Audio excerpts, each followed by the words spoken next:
Today we are bringing all of the MMA news straight to you with timestamps if you'd like to skip to any particular part of the video. Hello everybody and welcome back to another video. If you are new here, my name is Kyle. I am your guy with too many YouTube channels and welcome back to everything that you missed in MMA this week. This is where we go through all of the news, fight announcements, MMA community conversations. We take a look at it all today. And again, guys, timestamps will be there if you'd like to skip to any particular part. Let's get started. And I want to get started with UFC 300. We finally have the official main card build-up. We still don't know the prelims or the early prelims or how it's going to line up because apparently there's still one more fight to be announced. So I will work from bottom to top. This is how the main card is going to go. It's a beautiful, beautiful 6-fight main card. We haven't had that in a little while. So we have Calvin Kattar versus Aljamain Sterling, Prochazka versus Rakic, Oliveira versus Sarukian, Gaethje versus Holloway, Zhang versus Jiaonan, Pereira versus Hill. That's going to be the lineup, and in my opinion, it is a crazy, crazy lineup. One of the best cards of all time, dude. I absolutely love it. Next up, speaking of UFC 300, it's been revealed, and this was reported by Ariel Helwani, so take this with a grain of salt. He said that Belal Muhammad has not been offered to Leon Edwards because Dana White did come out and say thank you to Leon Edwards because they offered him 3 different opponents, and he said yes to all of them. Belal Muhammad wasn't one of them. That's crazy to me. That is absolutely insane. It's crazy that Belal didn't say anything, to be honest. They must have something cooking for him. Now, guys, I do want to point you out to something that the entire MMA community has been talking about, and I would love to know what your opinion is down below. So, of course, we all know Alexander Volkanovski just got finished by Ilia Topuria, and when his teammates were watching the fight, of course, Adesanya was all down in the dumps. Everybody was really, really sad about seeing this, but then in the back of that video, you have Dan Hooker, and he's laughing. Now, there's 2 sides to this. Everyone's saying, and Dan Hooker also said this himself, where he just laughed because it's like, what a stupid sport. He thinks Volk's a better fighter.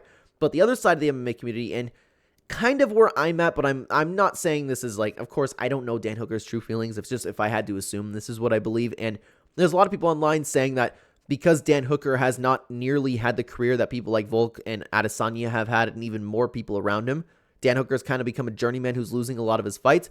He likes seeing their downfall. So that's been a talk. That's been like the talk on Reddit, Twitter, what people have been saying since Volkanovski get knocked out. So please let me know what you think about this because it's honestly pretty interesting. Next up, Michael Chandler still is pursuing the Conor McGregor fight. He went on another interview and said that this is still happening. This is absolutely still happening. And he even called him out at WWE. He's like, I got one dude on my mind, Conor McGregor. And you have I want to say like, from what I've seen at least, okay, because I don't know how true this is, but all you see everywhere is, oh my God, Chandler's so desperate. Oh my God, Chandler's so cringe. Oh my God, Chandler, let it go. People are making fun of Michael Chandler for wanting the red panty night.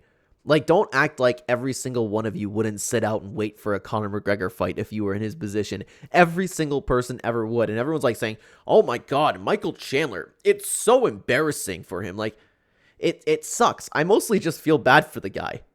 Like, no, he's not like slurping up everything about, you know what I mean? Of course, I can be a little bit more vulgar with that, but that's what people are saying about Michael Chandler. I just don't get it, dude. I don't get it. After that, guys, though, we do have a little bit of sad news.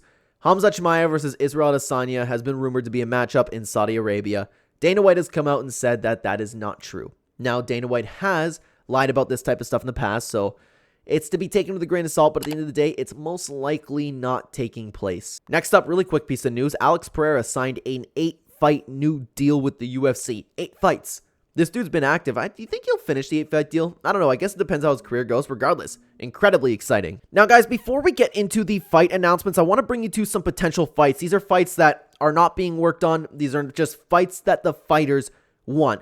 Garry came out and he said that he wants to take on Colby Covington. Will Colby fight? We have no idea. Nasruddin Imavov wants Kamaru Usman on June 22nd, which is a very, very fun fight. And honestly, kind of makes sense for the middleweight division.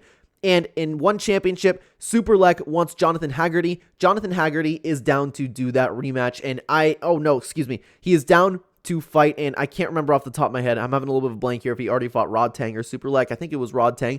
Doesn't really matter. They are both down to do that fight. And oh, give me that fight.